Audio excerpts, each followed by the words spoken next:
Hello my loyal companions, welcome back to the channel. Now Battle Zone has officially been out for almost a week now, and it's safe to say it's one of my favourite game modes ever added to Rogue Company. I love the dynamic this brings, I love the building blocks for a true battle royale that it could bring, and I just love the game mode through and through. But one question I've been getting a lot over on my streams and in the YouTube comments is which rogues should I use? Which rogues are best for Battle Zone? And in this video I'm going to bring you my official tier list for the best rogues in Battle Zone for Rogue Company. As always, if you do go on to enjoy the video, make sure you drop that like and subscribe to the channel. For now though, let's get into it.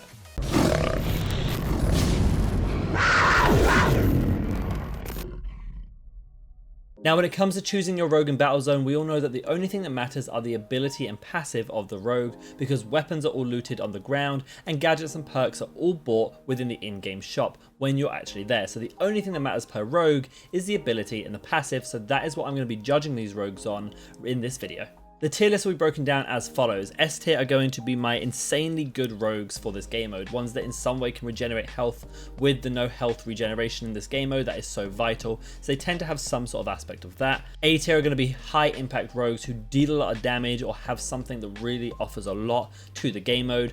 B tier are going to be low impact rogues who can still do something and still pretty good but don't have as much impact as those A tier rogues. C rogues are going to be either situational rogues who really require certain perks or require certain gadgets to be in the game, or they're going to be meh rogues who just aren't that good and don't have a lot of impact. And then we have D tier rogues who will be rogues that I just do not think are worth using and are pretty bad in this game mode for whatever reason. Now let's start it off as always with Anvil. His passive is immunity, which obviously allows him to not be flashbanged or disoriented, which is kind of useful if gas grenades or if flashbangs are within the game mode, but again that's very situational. His ability barricade is a little bit more useful, especially when you come to end zones. You can block off certain pathways to annoy the enemies, but they can just be shot down or they can be worked through and they're not the most impactful. Therefore Anvil for me is going to fall into the C tier. Cannon is up next, and whilst his passive is not that useful, gaining a few bullets back when you start landing shots is nice. His ability is the thing that really can make him somewhat impactful, and that is his Gatling gun. Having such a good weapon, given its fire rate and damage output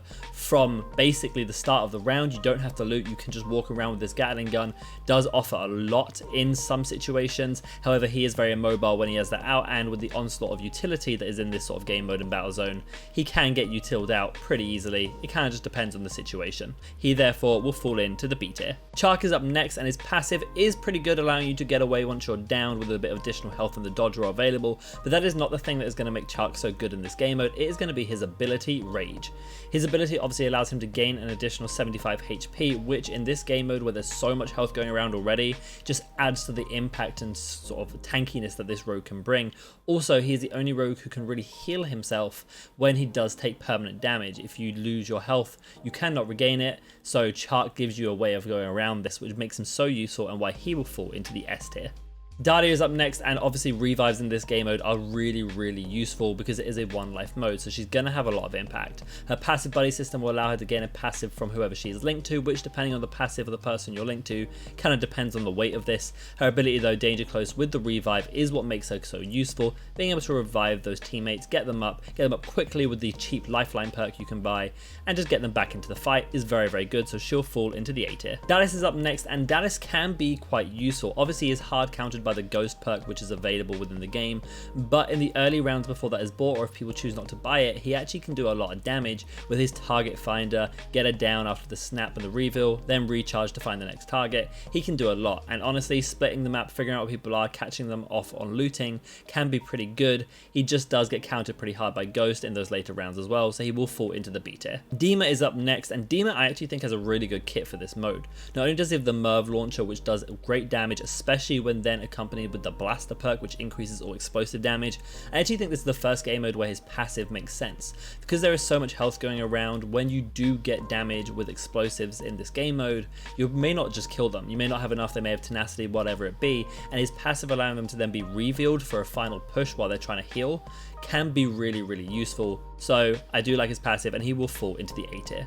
Glitch is up next, and Glitch is quite an interesting one in this mode. You can adopt the usual rat play style with him by picking up padded steps pretty early on and moving around finding out enemy positions, and that can be pretty useful. However, that is kind of the extent of when I find glitches that useful. Unless you're against a Scorch or a Lancer or a Cannon who you want to EMP with the hack, there's not a lot of times that the hack feels too useful for me, and Intuition as passive isn't that useful either because people rarely buy Trip Mines because they don't one-shot anyway, so it's just like trying to save yourself from that little bit of damage. Therefore, Glitch can be useful, but he will only fall into the B tier for me. Kestrel is up next, and obviously gaining increased cash in this game mode is great, so her passive Legends Contract can be really useful at just giving you a bit more economy for some of those higher tier perks. Her ability though is where I think she shines. The Halo drones obviously doing great damage by themselves, but accompanying it with then the Blaster perk will just make it even more impactful at just helping barrage people down.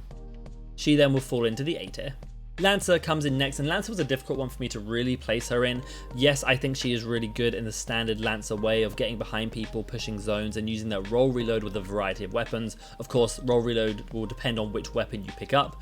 Picking up something like an SMG, like an Objection, will really benefit from this, whereas picking up an LMG, you're not going to really get for those bullets anyway. But I really had struggled with her though was her quick and quiet ability, which can be so good on the flanks and making good maneuvers and rushing towards sort of mythic boxes or things with power positions, but I just don't think that when the zone closes in, that ability is as useful because the zones are so locked down that a team can really pinpoint wherever she's going to come from and counter her. So whilst I think she's good and in the right hands I think she can make a lot of impact, I'm going to place her safely in the B tier. Mack is up next, and Mack's passive standard issue, giving him an additional 25 HP which repairs upon getting it down, does work in this game mode to bolster his tankiness quite a lot. I think this passive is really good and one of his best features, and I also think his ability, once again like Dima's passive, finally has a use in this game mode. When we get to that final zone and it starts to get smaller and smaller and smaller, putting Light Bomb down in the middle of it can really halter an enemy's plans or force them into the gas if they don't want to get flashbanged, or if they get flashbanged, you can just swipe them up with a nice team push. Therefore, I think Mack is a really solid option in this game mode and will fall into the A tier. Phantom comes in next, and her passive Grievous Wounds, delaying enemy health regeneration, is unfortunately completely useless. There is no health regeneration in this game mode, so her passive is absolutely useless.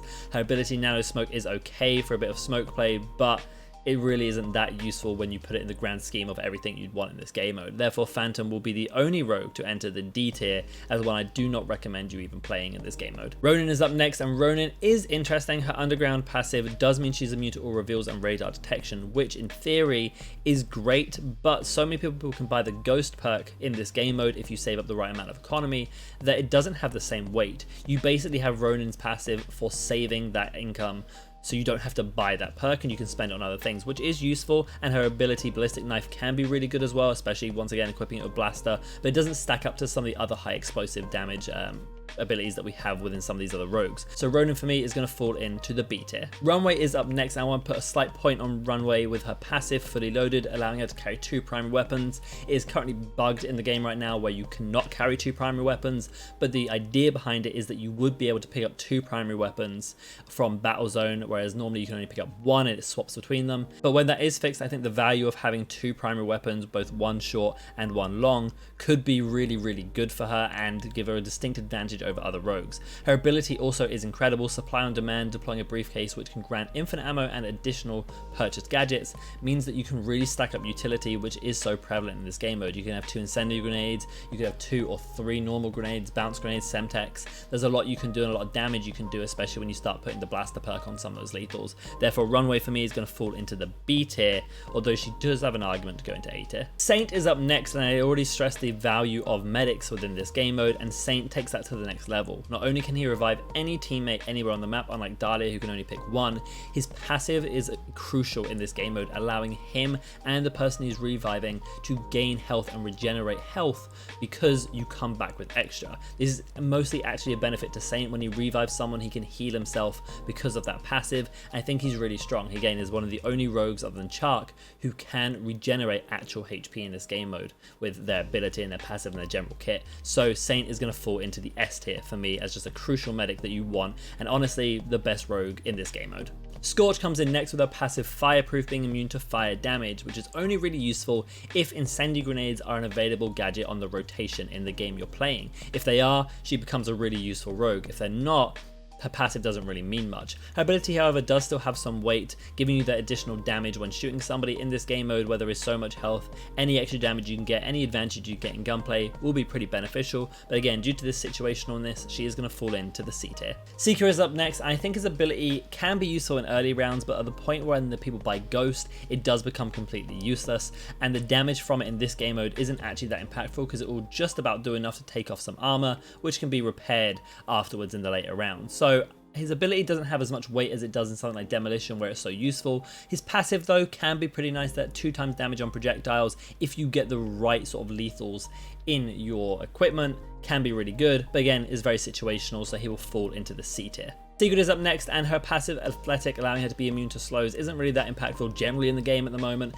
and that also applies here to Battle Zone as well, where it just doesn't have the same impact that you would really want it to from other passives. Her ability Ballistic Shield, whilst good in the sense that it normally is of being annoying to sort of get between, isn't actually that great in this mode because you're just limited to your pistol once again, whereas people can have some very, very good equipment. Also, you have to remember utility is so prevalent in this game mode that Sigrid really can just get utiled out, whether it be an Incendiary Grenade or well-placed grenades. They can really damage her and hurt her and the things she wants to do in this game mode, so she will fall into the C tier. Switchblade is up next, and of course, having that Chaos Launcher, having that massive impact damage and the fire to burn afterwards is going to be very good in this game mode at flushing people out positions or just dealing great permanent damage to people. And of course, then equipped with Blaster, that becomes even more impactful. Her passive Fight and Flight, giving her a bit of extra speed, can be good, especially with the multitude of gadgets. Just spending a little bit of money on a few gadgets just for a bit of speed is actually a worthwhile strategy, and therefore Switchblade for me is going to fall into the A tier. Talon is up next, and I think Mag Gloves can be somewhat useful at picking up weapons from distance if it gets to that situation. His ability, however, is not that useful. Again, I've spoken about it. His radar die is so small at the moment that it really isn't having a lot of impact, and with Ghost being such a purchasable perk now for everybody, late game it's not going to have that much impact either. So I don't think Talon really stacks up in this game mode as much as people would have liked him to, and so he's going to fall into the C tier. The Fixer is up next, and he comes under that same situational category of he is insane if you have smoke grenades on your rotation of gadgets. In fact, I think he's one of the best rogues the moment smoke grenades are put in, because so many members of your team can buy them and play around him. However, when that is not the case and there are no smoke grenades, he doesn't really have a lot to offer bar slowing people down with his bullets from his passive, which is not that useful. Therefore, Fixer for me is that situational rogue that is C tier, but honestly it could be A or S tier if smoke grenades are available. Trench comes in next, and Trench is one of the best rogues in this game mode also, in my opinion, if you build around his passive specifically. Gadget Up gives you an additional gadget, meaning you can start with 2 grenades, 2 incendiary grenades, and more equipment. You then buy extra to get even more utility, buy Blaster for that increased damage, buy Restock, and you become a utility machine.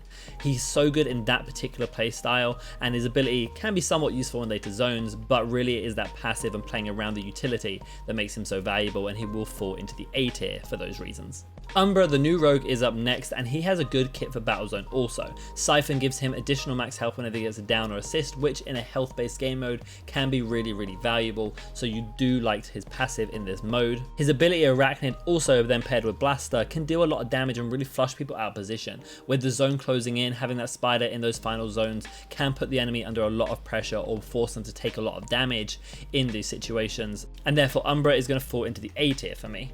Last up is going to be Vi, and her passive and ability are okay in this game mode. The only issue is you have to wait to the final circles to really force enemies into positions where you can make use of the Vile Poison and her passive to gain additional HP. And when it comes to those late game zones, if you have all that utility, great, she can do a lot, but if you don't, she doesn't really have a lot to offer, and she's just a sort of another body on the field. Therefore, she's going to fall into the C tier for me.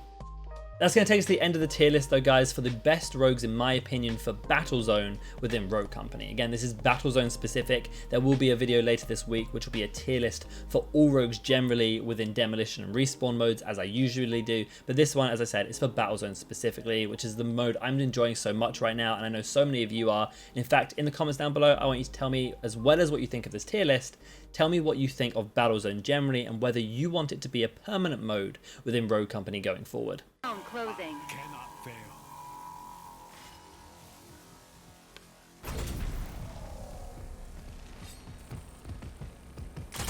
No! Yes!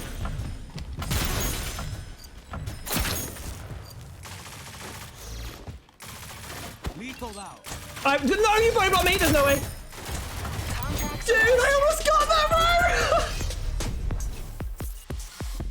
I swear to God, if I had Semtex instead of bounce nades on that freaking last thing, I killed them all. I killed them all. If I had Semtex over bounce nades, I killed them all. Okay then guys, that's going to take us to the end of the video, and if you did enjoy, make sure you drop a like and subscribe to the channel. You can also come follow me on twitch.tv/RADTHARGAMING, see live gameplay commentaries, and all my other socials are linked down in the description below. For now though guys, I hope you have a fantastic day, and as always, remember, be loyal, be brave, be relentless. I'll catch you in the next video.